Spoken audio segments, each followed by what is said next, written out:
할렐루야. 이곳에서 예배드리는 성도와 또한 인터넷으로 예배드리는 성도의 하나님의 크신 사랑과 은혜가 함께 하실 주의 이름으로 축원합니다. 네, 늘 말씀드리지만 인상 좀 피세요. 너무 긴장들 하셔서 경직이 되어 있는데 제가 여러분들 얼굴 가끔 볼 때마다 좀 무서울 때가 있습니다. 제발 그러지 마시고 평안하게 하시죠. 오늘 말씀 요한복음 14장 말씀은 13장 말씀을 좀 묵상하시면서 읽어보시면 좀 뜻을 이해하기가 좋습니다. 왠지 갑자기 1절에서 이제 근심하지 말라라고 말씀을 하시는데 왜 이런 말씀을 하셨는지 좀 생각을 해보셔야 됩니다.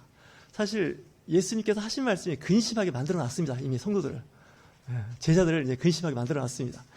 교회 다니면 가끔 목사님 광고 시간이나 설교 시간에 하는 말씀을 들어보니 근심이 이렇게 다가올 때가 있습니다. 저거 어떻게 감당할까? 저걸 어떻게 하라는 일일까? 예수님도 예외는 아닙니다.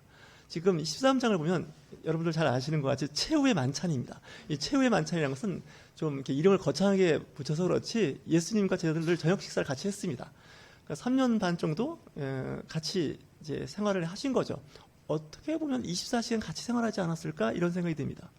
근데 그날 저녁은 좀 특별했습니다. 왜 특별했냐면 평상시에 안 하시던 말씀을 하시는데 내가 이제 곧 이제 십자가에 처형을 당할 것이다 라는 얘기를 하시는 겁니다. 근데 그때만 해도 제자들이 이거 아닌 것 같은데요. 뭐 그럴 리가 없죠.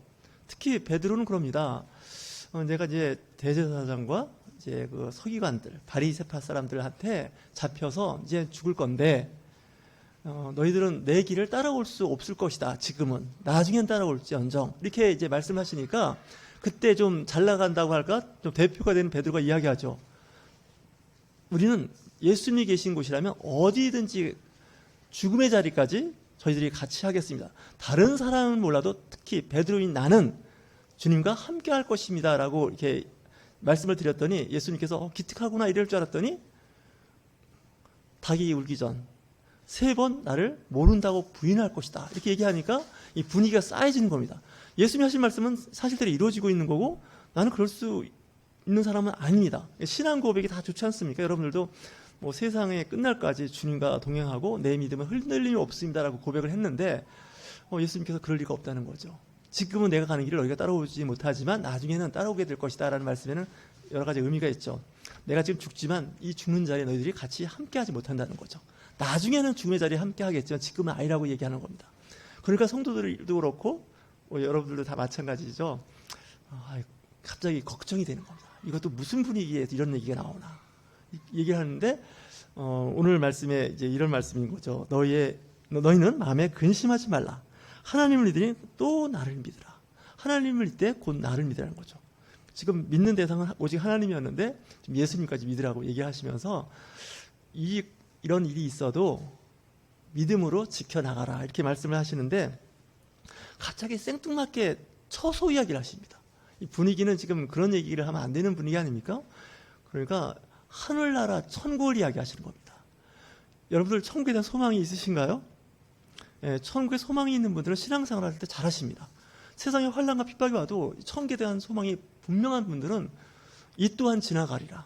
우리는 언젠가 하나님 앞에 설 것이다 라는 믿음이 있으면 별로 흔들림이 없습니다. 근데 그런 게 없으면 자 그렇게 시험 들고 세류에 내 신앙이 왔다 갔다 하게 됩니다. 교회를 다니면서 신앙생활을 한다는 게 만만하지는 않습니다. 교회 오면 참 천국의 한 그 분점, 체인점의 한 지성소 같은데 절대 그럴 리가 없습니다. 이 교회가 그렇지가 않습니다. 저도 교회에 다녔고 또 목회를 하지만 교회가 그런 곳이 아닙니다. 항상 마귀 원수로부터 공격을 받는 곳이 교회입니다. 그래서 서로를 위해서 기도하고 서로를 위해서 중보기도하는 게 그래서 나오는 거 아니겠습니까? 13장 1절에 보면 예수님께서 떠날 때가 가까운 줄 아시고 자기에게 속한 제자들을 사랑하시되 끝까지 사랑하셨다는 겁니다. 왜냐하면 이 끝까지가 쉽지가 않습니다. 중간에 우리의 신앙, 우리의 마음, 믿음이 출렁거린다는 거예요. 믿음이 좋을 때는 베드로 고백하고 똑같이 고백을 합니다. 주님이 죽는 곳이라면 나도 가서 죽겠습니다. 다른 제자는 몰라도 저는 그렇게 할 겁니다 했더니 예수님께서 그 위기가 오면 나를 모른다고 3번씩이나 부인할 거라는 거죠. 한 번은 그럴 수 있는데 이 3번 부인한다는 건요 완전히 이제 배신하는 겁니다. 근데 우리도 마찬가지입니다. 마지막 때 되면 어려움이 옵니다. 그때 이제 그 옛날에 충성맹세는 다 어디 갔나 없어지고 이제 형편상 여기까지는 안 될 것 같습니다. 이렇게 이제 대부분 이제 주저앉는 것이 일반적입니다. 근데 예수님께서 천국 이야기를 하시는 겁니다. 내가 가서 천국 처소를 준비할 텐데 그 처소가 준비가 되면 다시 오겠다. 그러면서 너희를 영접하겠다는 말씀을 하시는 거죠. 사실 영접을 한다는 것은 환영한다는 거죠. 성경을 잘 들여다보면 다른 종교에서는 볼 수 없는 이 종말론적 신앙이 기독교에서는 잘 잡혀 있습니다. 다른 종교는 세상적으로 윤리적으로 도덕적으로 잘 사는 그런 것에 대한 이야기가 있는가 하면 특별히 기독교는 이 천국에 대한 소망 이 부분을 놓쳐버리시면 다른 종교하고 비교가 하기 좀 어려워지게 됩니다. 그러면서 하나님의 나라 천국은 굉장히 위대하고 광활하고 아름다운 나라인데 그곳에서 예수님께서 준비를 하신다는 겁니다. 여러분들이 아마 제가 뵙기에는 100년 안에 이곳에 계실 분 별로 없습니다. 100년 이전에 이미 다 세상을 떠나실 겁니다. 어떤 모양이든 다 떠나게 됩니다. 저도 예외는 아닙니다. 그래서 이 종말론적 신앙생활을 잘 하시고 잡혀 있으면 신앙생활을 잘 하십니다. 이 종말론적 신앙을 가끔 이단들이 자꾸 이렇게 잘못 사용을 해가지고 이 종말론적 신앙, 목회, 천국에 대한 소망 이렇게 얘기하다 보면 자꾸 사람들이 이상한 생각을 하게 됩니다. 일단 눈에 보이지도 않고 또 우주 물리학이 발달하면서 과연 천국은 하늘에 있다고 하는데 어디에 있을까 이런 생각도 하지 않겠습니까? 히브리인들의 의식에는 이 하늘을 3층으로 구분했습니다. 3층천이라고 사도 바울도 이야기를 하는데 우리가 사는 하늘이 있습니다. 그리고 그 위에 이제 사탄 마귀가 잡고 있는 공중 권세를 잡고 있는 하늘이 있습니다. 영계죠. 그 위에 하나님의 나라가 있습니다. 다시 얘기해서 하나님의 나라까지 올라가려면 이 사단의 어떻게 보면 좀 영역을 좀 돌파할 수 있는 힘이 있으셔야 됩니다. 요즘에 이제 화두가 되는 것이 인공위성을 이제 대기권 밖으로 이제 쏴 올리는 것이 나라마다 경쟁이 됐는데 우리나라도 이제 그 능력, 그 실력, 기술을 갖게 됐습니다. 전 세계에서 어떤 사람이 만든 기구나 도구, 비행체를 우주에 이렇게 올려놓는다는 게 쉽지가 않습니다. 근데 이걸 극복하는 것에 가장 어려움이 뭔지 아시나요? 중력이라는 겁니다. 중력, 그래비티. 여러분들이 서 있으면 힘들죠. 왜 힘들까요? 중력 때문에 힘듭니다. 그래서 이 중력을 극복을 하셔야 되는데 이 중력 극복하기가 쉽지가 않은데 로켓가 추진체를 가지고 이 대기권 중력을 벗어나려면 지구의 중력입니다. 이 지구의 중력을 벗어나려면 1초에 약 8km 정도의 속도를 내지 않으면 중력의 힘을 벗어나질 못합니다. 다시 얘기해서 땅으로 떨어진다는 거죠. 여러분들이 총을 가지고 공중을 향해서 수직으로 세워놓고 쏜다 그래도 그 총알은 대략 한 3km 이상 못 날아가고 그냥 땅에 떨어집니다. 1초에 8km라고 하면 굉장히 빠른 속도입니다. 군 생활을 해보신 분들은 군 부대에서 총을 쏴보신 경험이 있으실 텐데 소총이 있습니다. 개인 화기 소총이 대략 화기마다 다르긴 한데 1초에 2km를 못 날아갑니다. 총알이.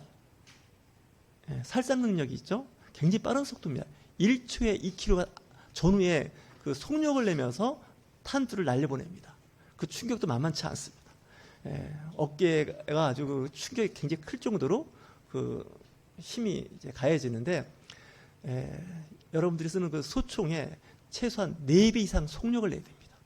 총알보다 4배 빠른 속도로 이제 지상을 돌파해야 중력권을 벗어납니다. 왜 이 얘기를 하냐면 여러분들의 신앙 생활을 할 때 기도하실 때 마찬가지예요. 여러분 기도 시원찮게 하시면 이 중력을 못 벗어납니다. 왜냐하면 그 공중 권세를 잡고 있는 사단이 이 기도를 자꾸 막습니다. 어떤 분은 그런 얘기를 하시더라고요. 기도를 잘 못하겠다고. 기도가 잘 안 나온다고. 그 이유 중에 하나가 여러 가지 이유가 있지만 마귀가 하는 역할 중에 하나가 기도를 못하게 하는 겁니다. 군 부대를 있었던 분들은 아실 겁니다. 군에는 통신병이 있습니다. 무전병이라고 그러죠. 그래서 이 통신병은 개인 화기를 갖고 있으면서 무전기를 항상 어깨에 맵니다. 요즘은 어떤지 모르겠지만 과거는 그랬습니다. 이 무전기가 생각보다 무겁습니다. 그래서 이 무전병은 항상 지휘관 옆에서 항상 지휘관의 지시에 따라서 상급 부대, 주변 부대, 하부에 있는 부대에게 연락을 취합니다. 그리고 그 무전병이 쓰는, 통신병이 쓰는 언어는 대부분 그 암호로 씁니다. 적군이 알아듣지 못하게 하는 말을 씁니다. 그 이야기는 그 통신이 굉장히 중요합니다. 그래서 통신을 잘못하면 자기 부대가 위험에 처할 수가 있다는 거죠. 때로는 적으로부터 포위당할 때가 있습니다. 그럼 위치를 정확히 알아야 되겠죠. 내가 지금 어떻게 지금 포위당하고 있고 주변에 어떤 상황에 어떤 일이 있는지를 잘 상부 부대에 이제 통신을 하는 거죠. 그리고 도움을 받아야 됩니다. 근데 이 도움을 못 받으면 정말 자칫 잘못하면 전멸당합니다. 근데 우리의 기도도 마찬가지입니다. 각자가 다 무전병이고 통신병입니다. 이 통신병은 기도를 잘 하셔야 됩니다. 내 상황, 내 처한 곳에 있는 것을 하나님께 잘 알아야 됩니다.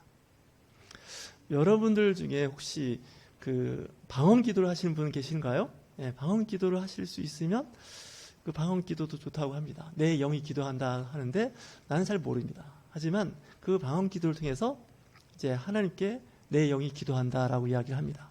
보통 기도를 2시간, 3시간 하시는 분들의 상당수는 이 방언 기도를 하시는 분들입니다. 그래서 왜 방언 기도를 하냐? 마귀도 못 알아듣는답니다. 이 방언 기도는. 하나님만 알아듣는다. 내 영과 하나님이 소통한다는 거죠. 그래서 군에서 쓰는 통신병 이야기를 하는 겁니다. 그래서 이 기도를 잘 하시면 일단 신앙생활을 잘 하시게 됩니다. 그러면 하나님께서 도와주시다. 물론 우리말로 해도 하나님은 알아들으십니다. 그리고 그냥 마음으로 하는 기도도 하나님은 알아들으십니다. 하지만 이 기도의 통로를 잘 유지하셔야 됩니다. 도둑이나 강도가 과거에 집에 침입할 때는 옛날 그 삐삐선이라고 아십니까? 전화선. 이 전화선을 끊고 들어왔습니다. 이 강도나 도둑은. 왜냐하면 전화할 수 있잖아요. 그죠? 그러면 어떻게 될까요? 전화가 소통이 안 되는 거죠. 요즘은 다 무선 전화를 쓰죠. 여러분들은 다 스마트폰을 갖고 있는데 이 스마트폰이 다 무선 전화기입니다. 좀 쉽게 얘기하면 그 군인들이 쓰는 그 어떻게 보면 통신병이 쓰는 무전기를 여러분들 다 하나씩 갖고 있어서 굳이 유선으로 통화하지 않아도 될 수 있는 그런 분위기입니다. 그러니까 하나님과의 그 관계를 잘 유지할 수 있는 그런 상황에 있는다는 게 굉장히 중요하죠. 소통의 능력이라고 볼 수가 있습니다. 예수님께서 말씀하시기를 내가 다시 와서라고 말씀하실 때 우리는 재림 예수를 기다리는 겁니다. 그 재림 예수가 오시면 우리를 영접하겠다고 말씀을 하시는데 세상에 살면서 늘 근심과 걱정이 우리를 엄습하게 될 때 그때 우리는 기도하게 되는 겁니다. 기도하는 사람은 변질되지 않습니다. 타락하지 않습니다. 그래서 늘 기도를 해야 하는 이유가 내 영이 살기 때문에 그렇습니다. 그래서 어떤 분은 심지어는 이 기도를 사람이 하는 호흡하고 비유를 하는 사람이 있습니다. 여러분들 호흡을 하지 못하면 보통 4분 동안 호흡 못하시면 뇌사 상태에 빠집니다. 5분 되면 거의 치명상을 입어서 일단은 세상을 떠나게 됩니다. 그만큼 이 호흡은 무척 중요한 얘기죠. 요즘에 더우니까 우리가 생수를 마시는데 물 안 마셔도 한 2, 3일 그냥 견딜 수 있습니다. 힘은 들어도. 뭐 식사 안 하는 건 그 이상도 가능합니다. 하지만 호흡하지 않는 건 5분 전에 호흡을 못하지 시작하지 못하면 사실 살아남기가 어렵습니다.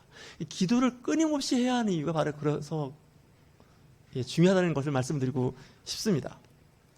근심 걱정이 나를 엄습할 때 주님 나를 도우소서, 나와 함께하여 주시옵소서, 내가 이렇게 어렵고 힘든 가정에 있습니다 라고 기도하는 거죠. 때로는 억울한 일을 당할 때가 있습니다. 각종 불이익을 당할 때도 우리는 기도하게 되는 겁니다. 그래서 하나님께서 우리에게 늘 기도거리를 주시는 것이 아닌가 이런 생각을 하게 됩니다. 기도할 수 있어서 은혜입니다. 기도하니 하나님을 만나게 되어서 기쁩니다 라고 우리는 신앙 고백을 하게 되는 겁니다. 예수님께서도 그의 사역의 상당한 시간은 기도하는 시간이었습니다. 홀로 산에 가서 기도하실 때도 있었고요. 제자들과 함께 기도하실 때도 있었습니다.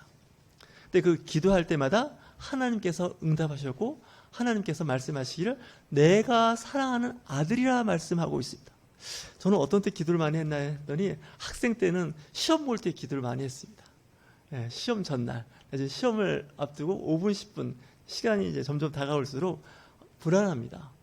근데 마음의 평정을 얻기 위해서 기도를 하게 되는 거죠.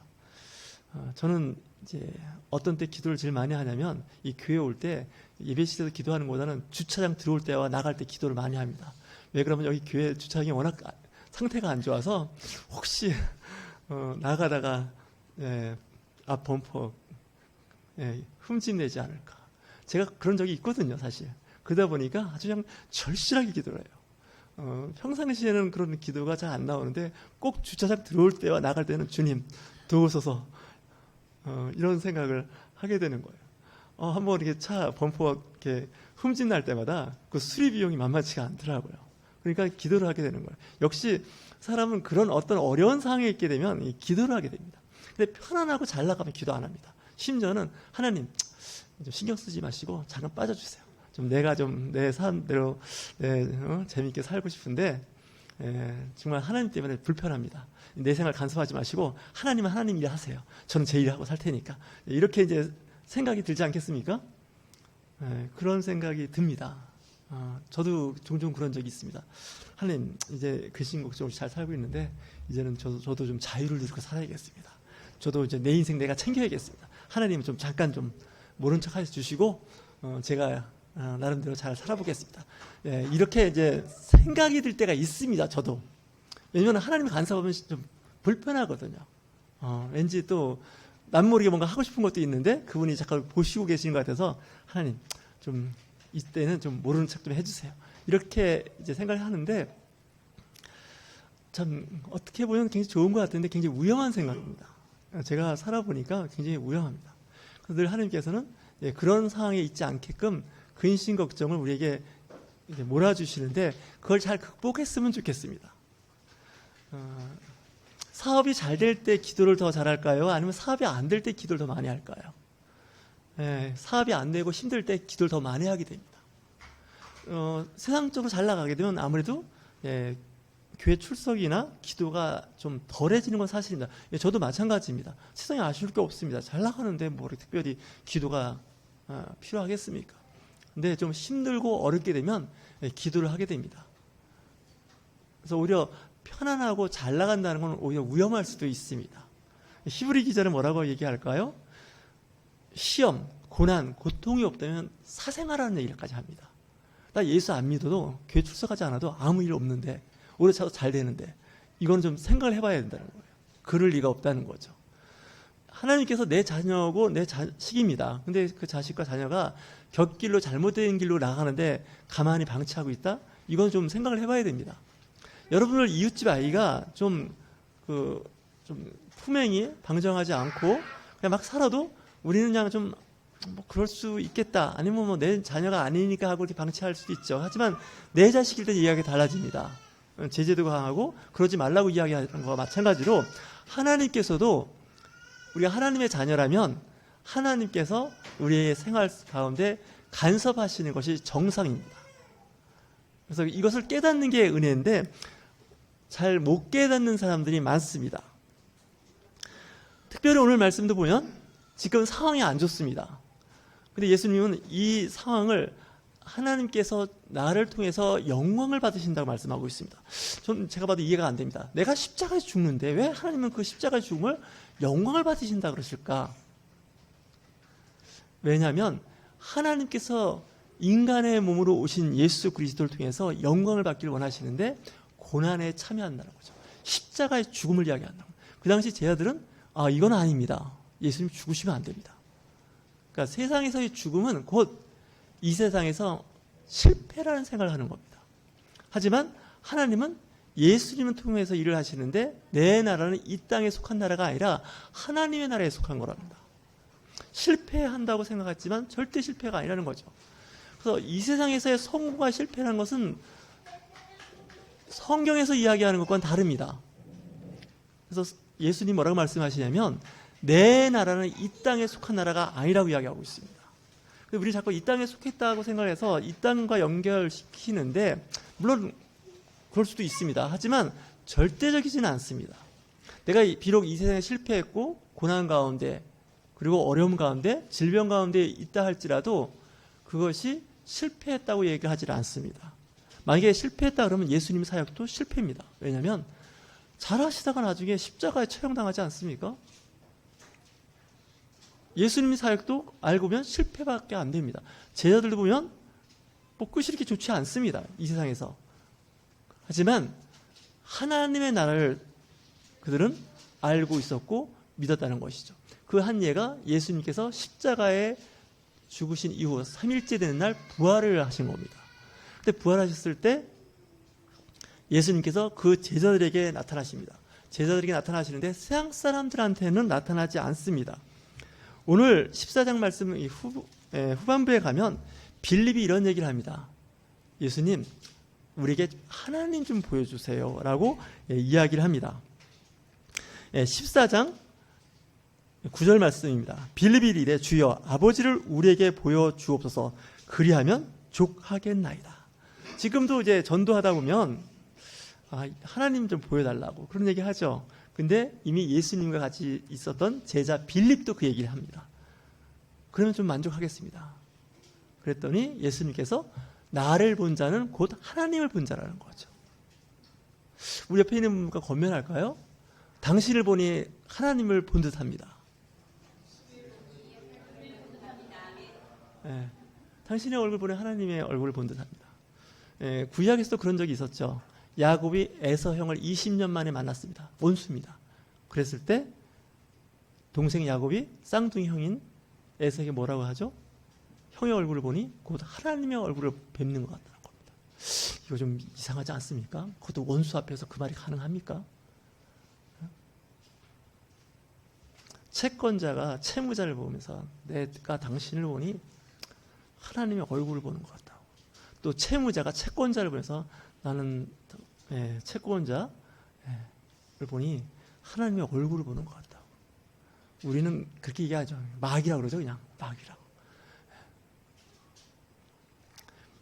빌립이 그런 질문을 했을 때 나를 본 자는 곧 하나님을 본 자다.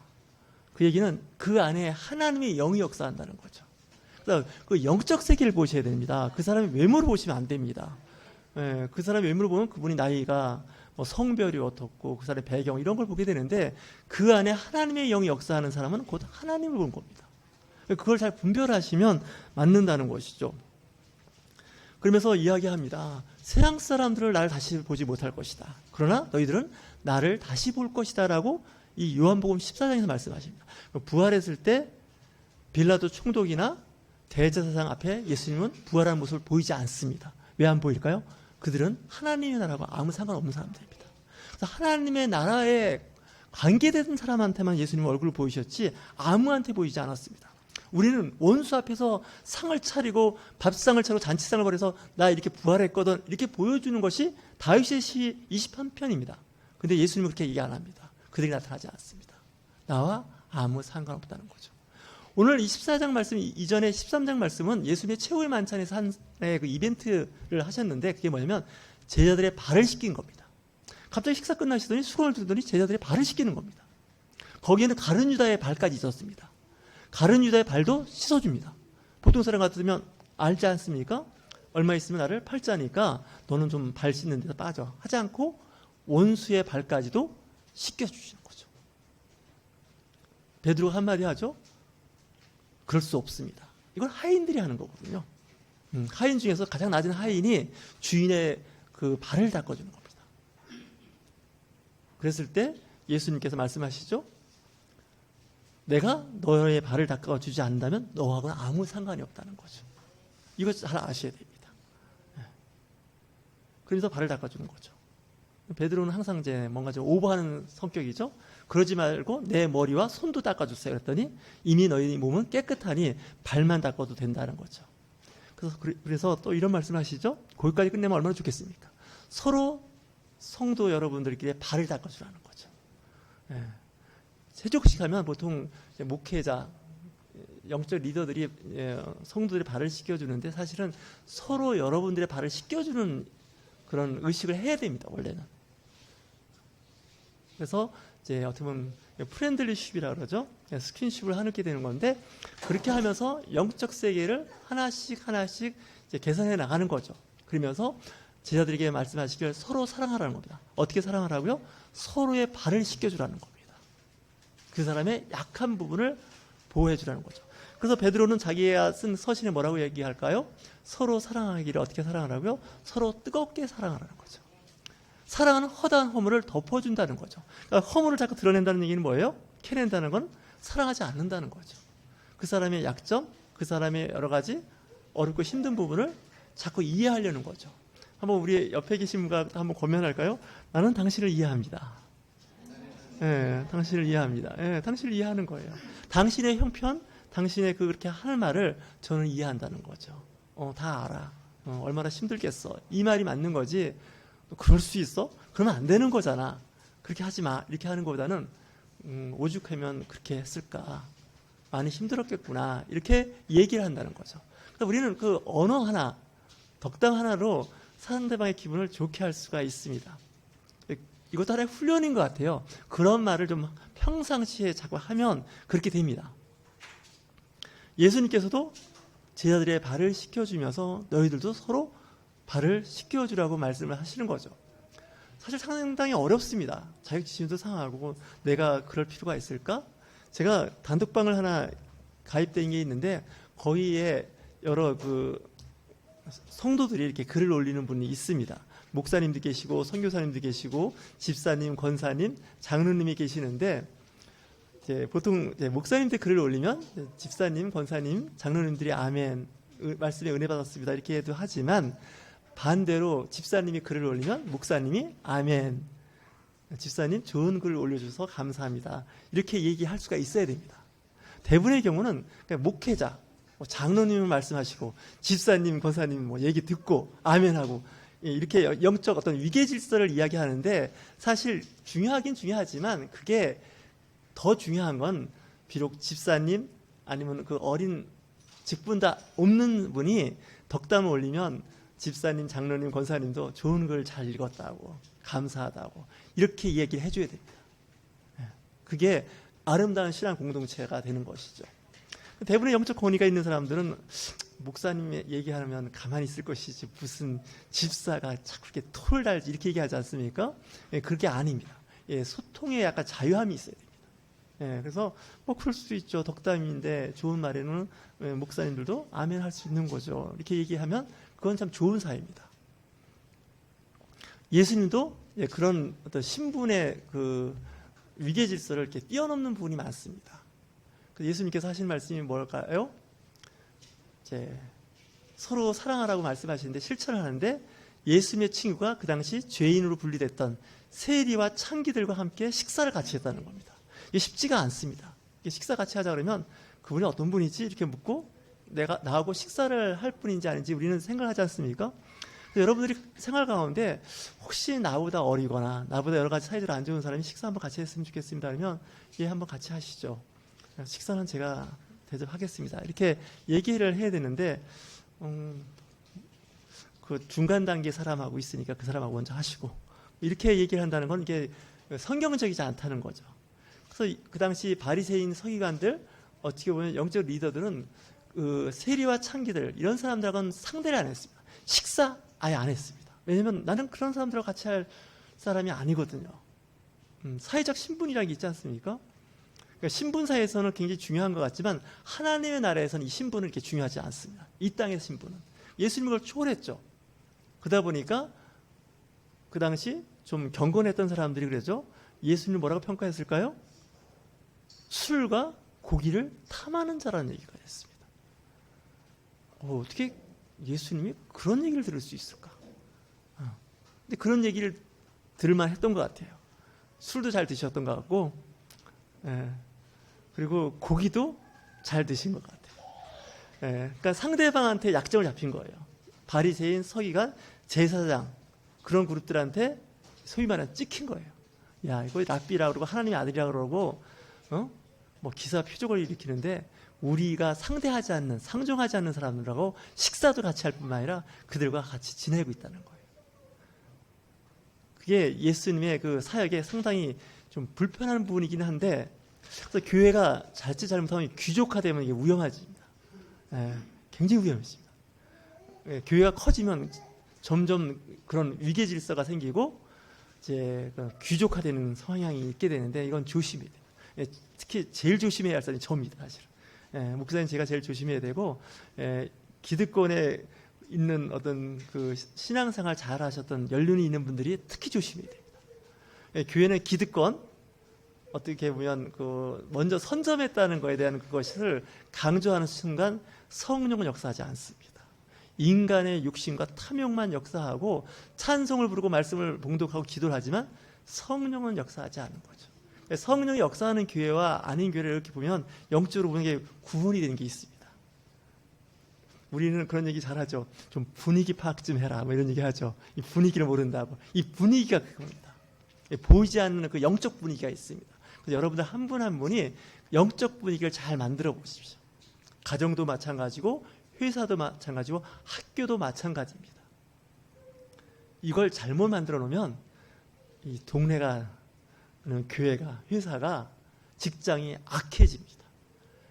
평화를 만드는 사람이 되려면, 발을 씻어주는 사람이 많으면 그 사회는 밝은 사회입니다.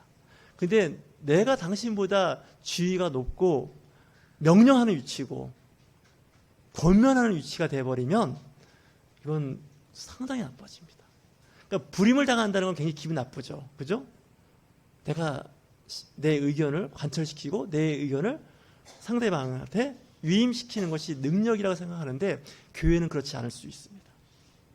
그걸 다 뭉개자는 얘기는 아니지만, 제가 늘 하는 얘기지 않습니까? 교회는 위계 질서가 물구나무서기 위계 질서입니다. 그래서 새로 오신 분, 젊은 어린 생명이 상위에 있고요, 저 같은 목사가 밑에서 섬겨야 되는 겁니다. 원래가 그렇습니다. 그러면 그 교회는 건강합니다. 제가 이렇게 그 교회를 3번 옮겼습니다. 그리고 이제 했지만 제 방을 특별히 가져본 적이 없습니다. 지금도 제 방이 여기 교회에 없습니다. 그냥 아무데나 앉는 게 그냥 제 자리입니다. 왜 그러면 좀 여러분들과 자유롭게 소통하고 싶어서 그렇습니다. 근데 문을 만들고 방을 만들어 놓으면 물론 보호받아야 될 때도 있고 상담을 할 때도 있습니다. 하지만 그거는 뭐 아래층 1층에 가서 카페에서 해도 됩니다. 그럴 때는 굳이 이렇게 교회에 장소를 만들어서 할 필요까지도 없다는 생각이 들 정도입니다.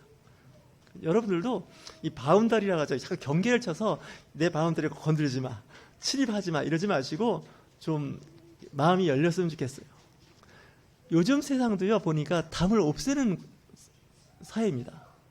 1990년대 이미 대학의 울타리를 다 없앴습니다. 교문이 있는데 울타리 없습니다. 옛날에는 학교를 다 교문을 이렇게 세우고 담을 세웠습니다. 요즘에 회사들도 보면 그 담이 없습니다. 그냥 건물 있고 안에 들어가면 이제 좀 약간의 좀 뭐 보안 관련된 건 있지만 특별히 담을 쌓지 않습니다. 요즘은 아파트도 담을 쌓지 않습니다. 우리나라가 좋은 나라입니다. 근데 좀 힘들고 치안이 안 좋은 나라는 어때요? 다 담이 높이 쌓입니다. 그래서 이 영적 사회, 교회도 마찬가지입니다. 보이지 않는 영적 담을 쌓으시면 쌓은 만큼 좀 어렵습니다. 예수님께서 말씀하실 때 근심하지 말라는 거죠. 우리는 불안하기 때문에 근심하는 거 아니겠습니까? 내가 너희와 함께 한다는 거죠. 그 임마누엘의 믿음이 여러분들 삶 가운데 함께 하실 주의 이름으로 축원합니다. 좋으신 하나님 감사합니다.